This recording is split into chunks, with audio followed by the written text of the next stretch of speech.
पोल का नतीजा जब आप स्क्रीन पे देख रहे थे, जब सोशल मीडिया पे देख रहे थे, तो क्या फील हो रहा था? मुझे नहीं, हमको पता था।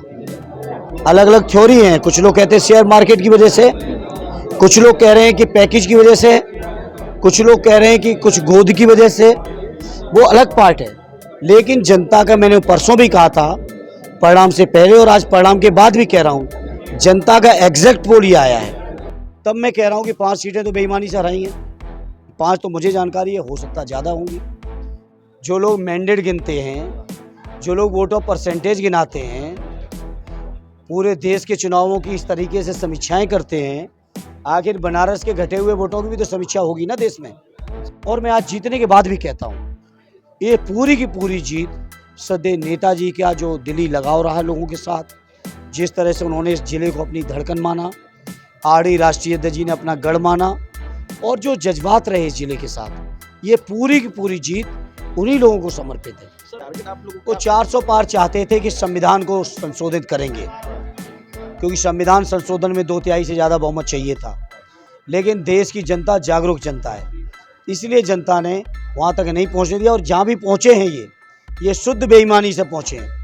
एग्जिट पोल के नतीजे क्या है, टीवी स्क्रीन पे क्या दिखाई दिया, लेकिन उत्तर प्रदेश में जब नतीजे आए और जब पूरे इंडिया गठबंधन के नतीजे आए तो लोगों के होश उड़ गए।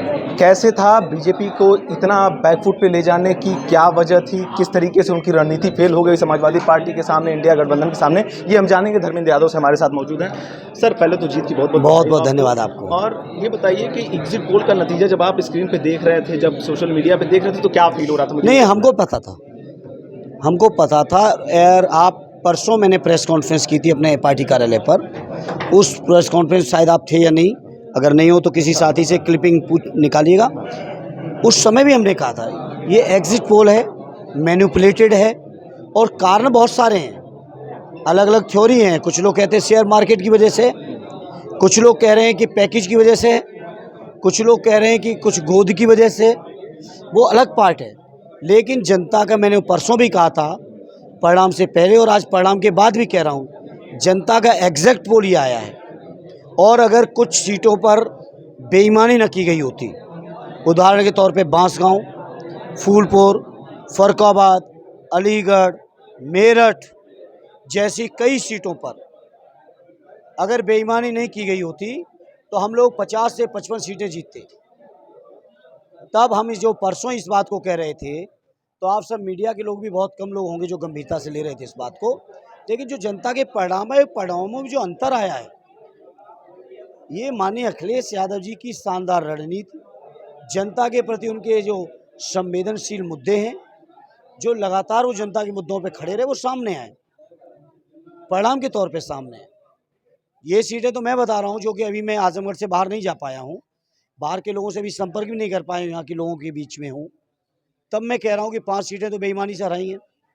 5 तो मुझे जानकारी है, हो सकता ज़्यादा होंगी। और 45 सीटें हम जीते बैठे हैं। तो आप सोचिए कितना बड़ा जनता में समर्थन था इंडिया में। बनारस और गोरखपुर को अगर छोड़ दें तो आखिर जनता के मन में ऐसा क्या था कि लोगों को इस तरीके से बनारस में भी क्या ग्राफ में कमी नहीं आई? हाँ, वहाँ था ग्राफ लॉकडाउन। तो ऐसा कैसे कह सकते हो कि बनारस छोड़ के? जो लोग मैंडेट गिनते हैं, जो लोग वोट ऑफ परसेंटेज गिनाते हैं, पूरे देश के चुनावों की इस तरीके से समीक्षाएं करते हैं, आखिर बनारस के घटे हुए वोटों की भी तो समीक्षा होगी ना देश में। उनसे ज़्यादा वोटों से तो आप ही जीते। नहीं, मेरी कोई तुलना उनसे नहीं है, वो देश के प्रधानमंत्री हैं। ये आजमगढ़ के लोगों का प्यार है कि मुझे स्थानीय स्तर पर लोगों ने इतना आशीर्वाद दे दिया। ये नेताजी और सदैव नेताजी माननीय राष्ट्रीय अध्यक्ष अखिलेश यादव जी के प्रति आजमगढ़ के लोगों का प्यार रहा है। इस मैंने चुनाव के दौरान भी कहा, मैंने बदायूं में भी खड़े होकर कहा था, मैंने आजमगढ़ के लोगों के बीच भी कहा, और मैं आज जीतने के बाद भी कहता हूँ, ये पूरी की पूरी जीत सदैव नेताजी का जो दिली लगाव रहा लोगों के साथ, जिस तरह से उन्होंने इस जिले को अपनी धड़कन माना, आरडी राष्ट्रीय अध्यक्ष जी ने अपना गढ़ माना, और जो जज्बात रहे इस जिले के साथ, ये पूरी की पूरी जीत उन्हीं लोगों को समर्पित है। सर, ये आखिर बीजेपी कहती थी 400 पार, आखिर वो आप लोगों ने किस तरीके से ये टारगेट आप लोगों को 400 पार चाहते थे कि संविधान को संशोधित करेंगे, क्योंकि संविधान संशोधन में 2/3 से ज़्यादा बहुमत चाहिए था। लेकिन देश की जनता जागरूक जनता है, जनता कभी ये बर्दाश्त नहीं कर सकती कि बाबा साहब का संविधान ख़त्म हो। जनता कभी ये बर्दाश्त नहीं करेगी कि लोकतंत्र खत्म हो, इसलिए जनता ने वहाँ तक नहीं पहुँचने दिया। और जहाँ भी पहुँचे हैं ये शुद्ध बेईमानी से पहुँचे हैं, ईमानदारी से नहीं पहुँचे हैं।